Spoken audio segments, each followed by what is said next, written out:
अरे ड्रग्स तो जो है ना कंगना रनावत तुम ले रही हो। ने अपने कपड़े उतार दिए, देश नंगा हो गया, भारत माता नंगी हो गई। नरेंद्र मोदी जो है खामोश जगता रहा। पार्लियामेंट का उद्घाटन करवाया लेकिन आदिवासी महिला राष्ट्रपति को नहीं बुलाया। तो आप समझिए कि जातिवादी कौन है। आरएसएस के लोग राम मंदिर का उद्घाटन करवाए लेकिन आदिवासी महिला राष्ट्रपति को नहीं बुलाया। बोले जातिवादी कौन कर रहा है।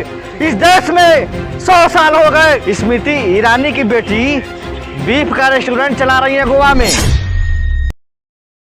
वो बोली है कि जो ड्रग लेते हैं उनकी जांच होनी चाहिए। क्या कहना चाहेंगे इस पर? कहना हम ये चाहते हैं कि कंगना रनावत जी एक ऐसी महिला है जिनको आज़ादी 2014 के बाद मिला है। हाँ। हिंदुस्तान में 140 करोड़ अब जो लोग हैं उनको आज़ादी 1947 में महात्मा गांधी के नेतृत्व में जो आज़ादी मिली और ब्रिटिश गवर्नमेंट छोड़ करके भारत को गई, उस आज़ादी में हिंदुस्तान के लाखों लोगों ने अपनी शहादत दी। जालियांवाला बाग में जो है ना जनरल डायर ने जो गोली चलवाई वो किसी से छुपा नहीं है। वो कहती है भीख सुनिए, था चंद्रशेखर आज़ाद बिल्कुल, जिन्होंने अंग्रेज़ों से लड़ते लड़ते आखिरी दम तक सांसें दे दी।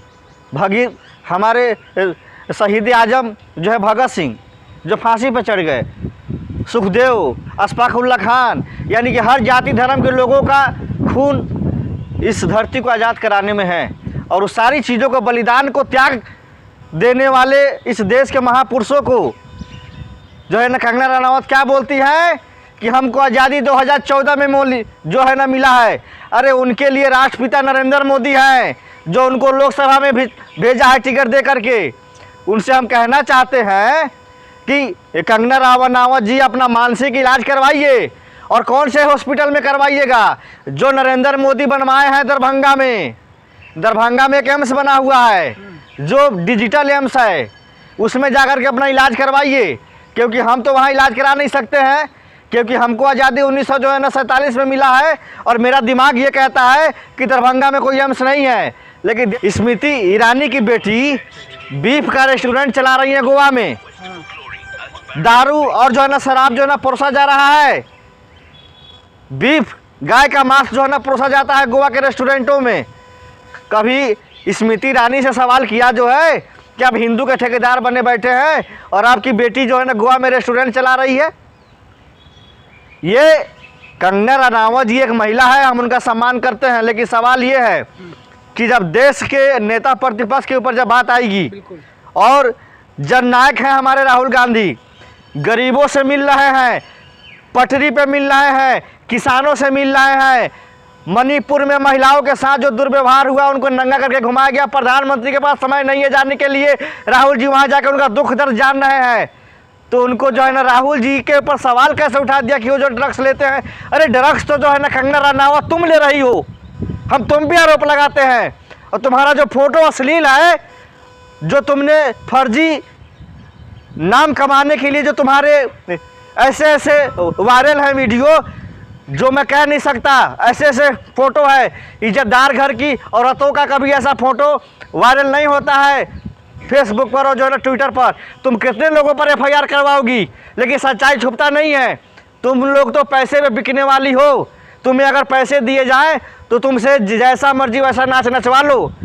नाचने वाली गाने वाली महिला है। अच्छा, हिमाचल प्रदेश के जो एक सांसदीय क्षेत्र है वहाँ से अनुराग ठाकुर भी आते हैं, हिमाचल से भी आती हैं। उन्होंने भी एक विवादित बयान दिया है कि जिनकी जाति का पता नहीं है वो लोग जाति जनगणना की बात कर रहे हैं। हम तो ये कहना चाहते हैं कि इस देश में सबसे बड़ी जाति वो है, किसानों से मिले वो नेता का जाति होता है।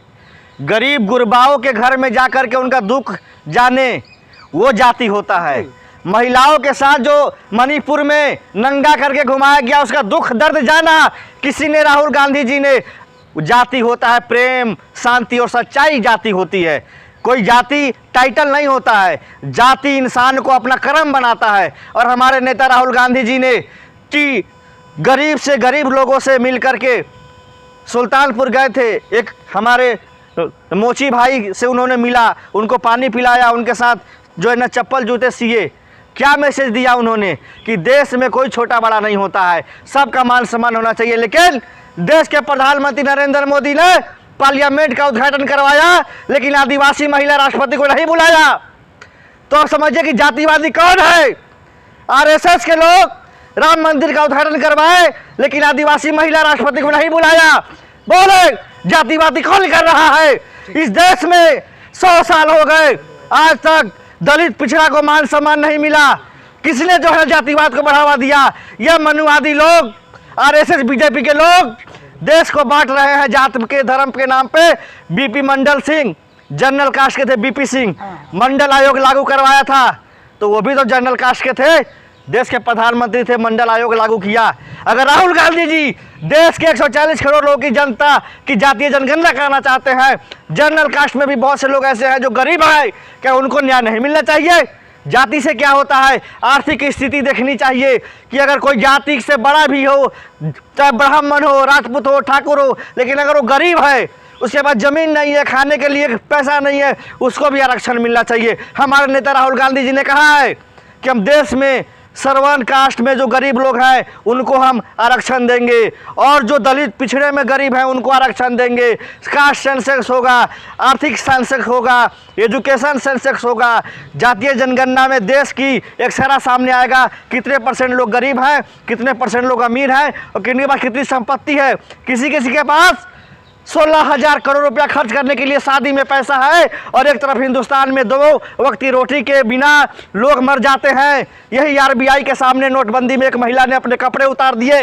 देश नंगा हो गया, भारत माता नंगी हो गई। नरेंद्र मोदी जो है खामोश देखता रहा। देश तरक्की पे गया जब से मोदी आरबीआई के सामने एक महिला ने अपने कपड़े उतार दिए। कहा मेरे बच्चों को दूध पिलाने के लिए पैसे नहीं है, ये जो है ना नोट में बदलने आए हूँ, नोट नहीं बदल रहे हैं, मैं क्या करूँ? उसने कपड़े अपने उतार दिए। नरेंद्र मोदी की मीडिया, गोदी मीडिया, नालायक मीडिया, भड़वा मीडिया ने उसकी आवाज़ नहीं उठाई, और मोदी मोदी करता रहता है। देश का लोकतंत्र अगर किसी ने खतरे में है तो भाजपा की सरकार में है। जब जाति जनगणना की बात आ जाती है, चाहे अन्य जो मुद्दे विपक्ष उठाता है, इस पर पक्ष वाले लोग, जो सत्ता पक्ष लोग, इतने एग्रेसिव क्यों हो जाते हैं और प्रधानमंत्री सामने भी नहीं आते हैं? आपको क्या लगता है? प्रधानमंत्री को आंख में लज्जा है ना, शर्म है, कैसे जाएं?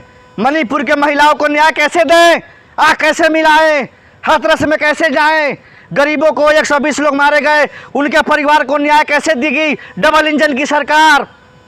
आंख मिलाने के लिए आपके अंदर लज्जा होना चाहिए, शर्म होनी चाहिए। नरेंद्र मोदी बेलज प्रधानमंत्री है, उनको शर्म नहीं आती है। क्या कहा था उन्होंने? अच्छे दिन आएंगे, महंगाई कम करेंगे, डॉलर जो है न घट जाएगा। डॉलर जो है, डॉलर 25 रुपया बढ़ गया। जैसे जैसे प्रधानमंत्री का गरिमा गिरता है वैसे वैसे रुपया गिरता है। आज प्रधानमंत्री की गरिमा इतनी गिर गई कि 10 सालों में 25 रुपया डॉलर बढ़ गया। क्या प्रधानमंत्री जी के ऐसे बोल होने चाहिए थे? आप समझिए, इस देश को बर्बाद करने वाली कोई पार्टी है तो भारतीय जनता पार्टी है। ऐसी सरकार को ये जनता, ये देश की जनता नकारेगी। जैसे रावण जो है साधु का भेष बनाकर सीता का अपहरण किया, ये राम का भेष बनाकर भारतवर्ष का अपहरण किया है, इसको जनता माफ नहीं करेगी।